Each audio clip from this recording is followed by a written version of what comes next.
Hello everyone, welcome to a new video of Stock Market Noob. আমরা আজকে 1st August আমাদের চ্যানেলের 1 মাস পূর্তি অলরেডি হয়ে গিয়েছে। আমরা 600 সাবস্ক্রাইবার নিয়ে অলরেডি এভরিডে গ্রো করছি।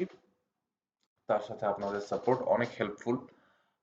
আমরা আজকে একটু কথা বলতে চাই টেক্সটাইল সেক্টরের ইম্প্যাক্ট নিয়ে, যে রিসেন্ট 20% ট্যারিফের একটা ভালো নিউজ অ্যাটলিস্ট বাংলাদেশের জন্য হলেও সেটা যে এসেছে তার ইনফ্যাক্ট কতটুক আসলে শেয়ার মার্কেটের উপর থাকছে, আর কতটুক স্কোপ আছে আসলে টেক্সটাইল সেক্টরে ওইভাবে গ্রো করার, সেটা নিয়ে আমরা আজকে বিস্তারিত কথা বলবো।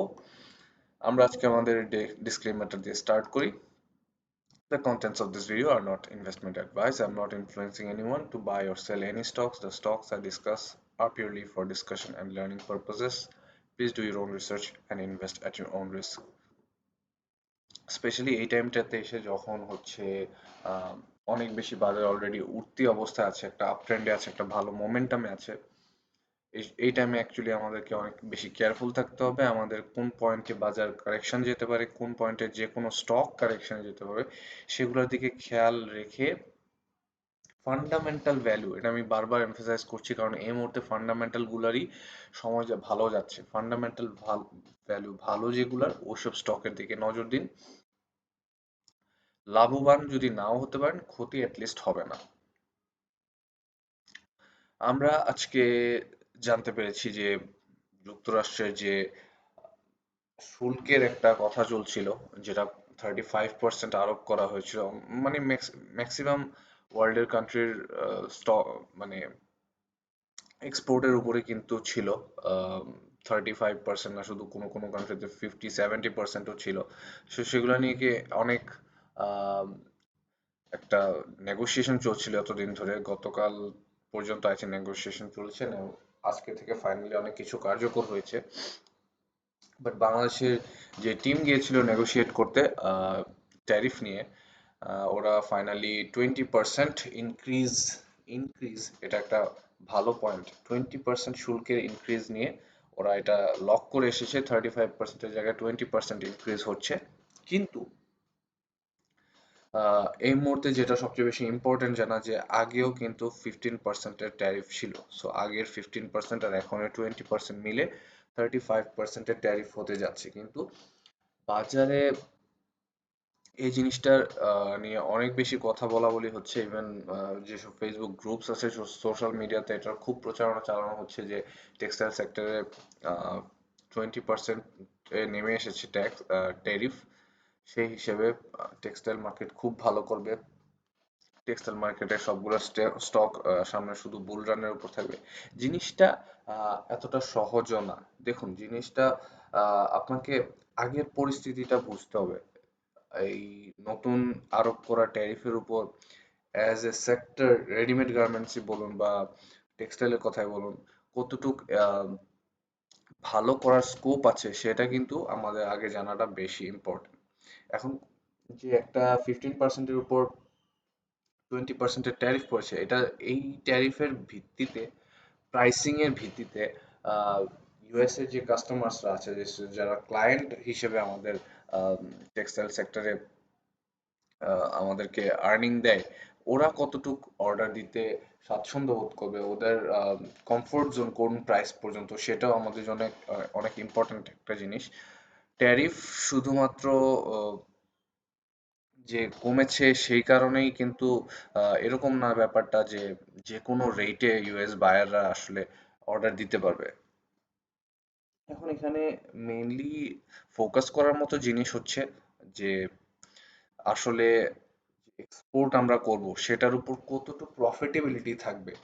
আমাদের যারা রেডিমেড গার্মেন্টসের মালিক পক্ষ আছে, ওরা কতটুক আহ, তাদের প্রাইসকে লিমিট করতে পারবে, প্রাইসিং কোথায় গিয়ে দাঁড়াবে, তার উপর আহ, তারা কতটুকু প্রফিটেবল হবে, ওইটার উপর কিন্তু তাদের বিজনেস রান করা অনেক বেশি ডিপেন্ড করে। এবং এই পুরান 15% আর নতুন 20% মিলে যে একটা টোটাল ট্যারিফ দাঁড়িয়েছে, এই ট্যারিফটা অ্যাকচুয়ালি কতটুক এফেক্ট ফেলবে টেক্সটাইল সেক্টরে এটা আলটিমেটলি ইউএস থেকে আসা বাইং অর্ডার আর আমাদের ডেলিভারেবিলিটির উপর কিন্তু অনেক বেশি ডিপেন্ড করছে। সো আমরা যদিও এখন টেক্সটাইল সেক্টর ভালো করবে, বুম করবে, এসব অনেক ধরনের কথাবার্তা বাজারে চলছে, ওই হিসাবে যদি চিন্তা করি হয়তো বা শর্ট টার্মের জন্য আমরা টেক্সটাইল সেক্টরে একটা রান দেখতেও পারি, বাট আলটিমেটলি লং টার্মের কথা যদি বলেন, কোনো কোম্পানিকে ওভার ভ্যালুড করে ফেলা উচিত হবে না এই মুহূর্তে। যেমন হচ্ছে লং টার্মে হয়তো বা প্রফিটেবিলিটি কমে আসতে পারে, সে একটা সম্ভাবনাও আছে। সো বুঝে শুনে আপনারা ইনভেস্ট করুন। আম, অবশ্যই কোনো স্টক যখন ওভার ভ্যালুড অবস্থায় আছে বা ওই সময়ে বাই করার থেকে বিরত থাকুক। শুধুমাত্র তখনই আমরা বিভিন্ন বুল ট্র্যাপ থেকে বাঁচার একটা কশন নিতে পারি, অ্যান্ড ওই হিসাবে আমরা নিজেদেরকে সেভ করে প্রপার রেজিস্ট্যান্স লেভেল বুঝে ট্রেড করব। তাহলেই হয়তোবা মার্কেটে টেক্সটাইল সেক্টর অ্যাটলিস্ট যে ঝুঁকিটা থাকছে, যে একটা ট্র্যাপের প্রবাবিলিটি আছে এই মুহূর্তে, সেটা থেকে বেঁচে থাকার একটা স্কোপ আছে।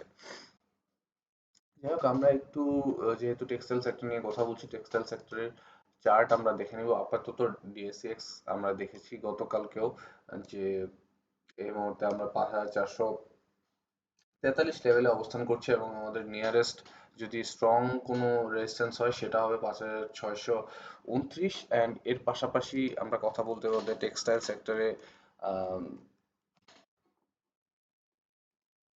টেক্সটাইল সেক্টরের যে চার্ট আছে সেটাও একটু দেখে নিন।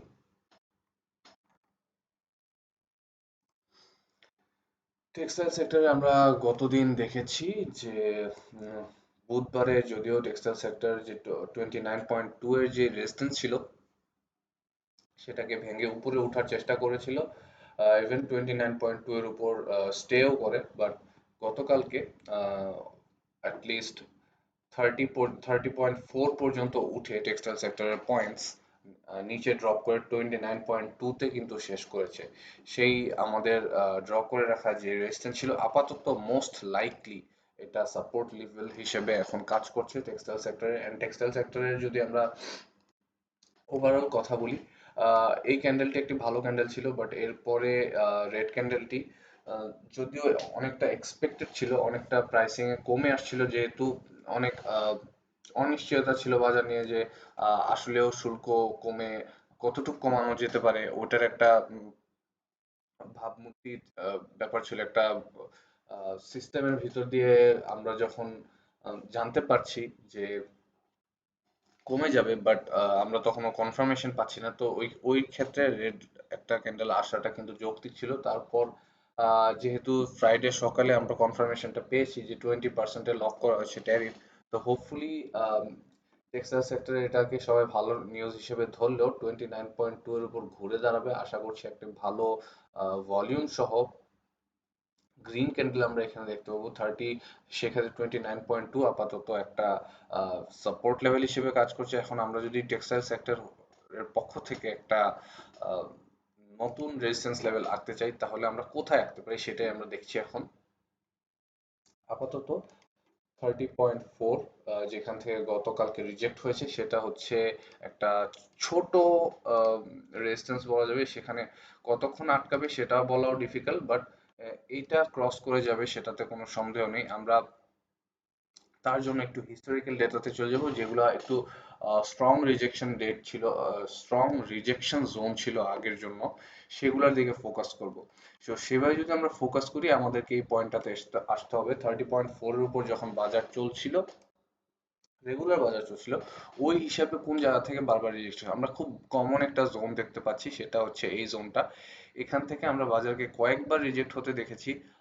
সেটা হচ্ছে অ্যাজ এ টেক্সটাইল সেক্টর 33.8 এই জোনটাতে, 33.8 অথবা আমরা 34 পর্যন্ত ধরতে পারি। এরপর যদি আমরা স্ট্রং কোনো রেজিস্ট্যান্স হিসেবে ড্র করতে চাই, সেটা হবে এর উপরের অংশটুকু, যেটা হচ্ছে 36।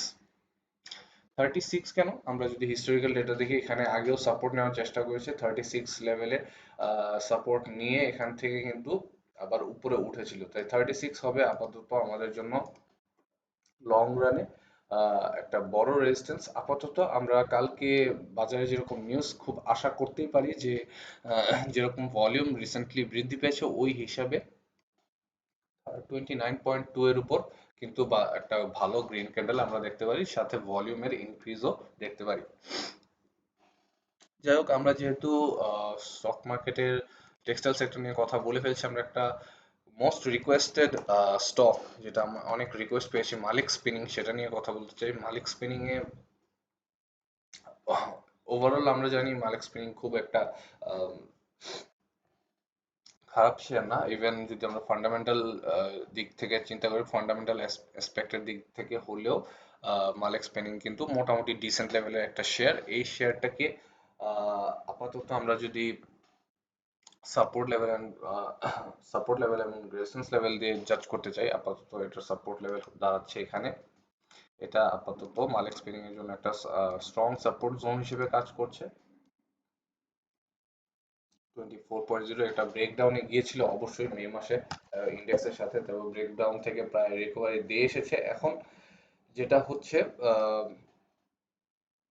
এই স্টকটি এই লেভেলে একটা রেজিস্ট্যান্স ফেস করছে, যেই রেজিস্ট্যান্সটা আমি মনে করি খুব সুন ভেঙে যাবে। যেরকম বাজারে তৎপরতা চলছে, টেক্সটাইল সেক্টর নিয়ে অনেক নিউজ চালাচালি চলছে যে টেক্সটাইল সেক্টর সামনে ভালো করবে। আমরা যদি ওটা কন্টিনিউশন দেখি, হয়তোবা এখানে একটা বড় ভলিউম দিয়ে ভেঙে যেতে পারে। আপাতত এটা রেজিস্ট্যান্স জোন হিসেবে কাজ করছে। আর আমরা যদি এটার জন্য একটা নেক্সট রেজিস্ট্যান্স জোন হিসেবে চিন্তা করি, সেটা হবে এই লেভেলটায় 30.3। এটার জন্য নেক্সট চ্যালেঞ্জ হতে যাচ্ছে আপাতত 26.6। হোপফুলি নেক্সট উইকের মধ্যে ক্রস করে ফেলবে। যদি textile sector as a whole sector মুভমেন্টে যায়, অন্যান্য স্টকগুলোর যদি প্রাইস বাড়ে, ইনশাল্লাহ আমরা মালিক স্পিনিং এর মধ্যেও আহ, দেখতে পাবো ইনক্রিজ। এবং 30.3 যদি ক্রস করে যায়, আমরা নেক্সট রেজিস্ট্যান্স লেভেল হিসেবে চিন্তা করতে পারি এই জোনটাকে। সো আপনারা স্মল টাইম যদি প্রফিট বুকিং এর কথা চিন্তা করেন, তাহলে 30.3 অ্যান্ড এর উপরে গেলেও 33.3, 33 টাকা পর্যন্ত ইজিলি যাওয়া উচিত মালিক স্পিনিং এ। অ্যাটলিস্ট এরকম ভ্যালু এই স্টকটি ডিজার্ভ করে, মোটামুটি ডিসেন্ট লেভেলের ডিভিডেন্ড অ্যান্ড ফান্ডামেন্টাল ভ্যালু। আজকের জন্য এইটুকুই রাখছি। আমরা হয়তোবা কালকে সামনে আরো কিছু ডিসকাশন করতে পারি। সানডে এর মার্কেট কেমন হবে সেই ডিসকাশন নিয়ে কালকে শনিবার রাত 10টায় হয়তোবা ভিডিওটি দিয়ে দিব। আপাতত যদি লাইক না করে থাকেন, লাইক করে দিবেন ভিডিওটিতে, সাবস্ক্রাইব করে নেবেন, এবং হোপফুলি আপনাদের কোনো কমেন্টসে যদি আপনাদের কোনো কোয়েরি থাকে কোন স্টক নিয়ে, সেটা যদি জানান, আমি সেটা নিয়ে ভিডিওতে ডিসকাস করতে পারি। আজকের জন্য গুড নাইট।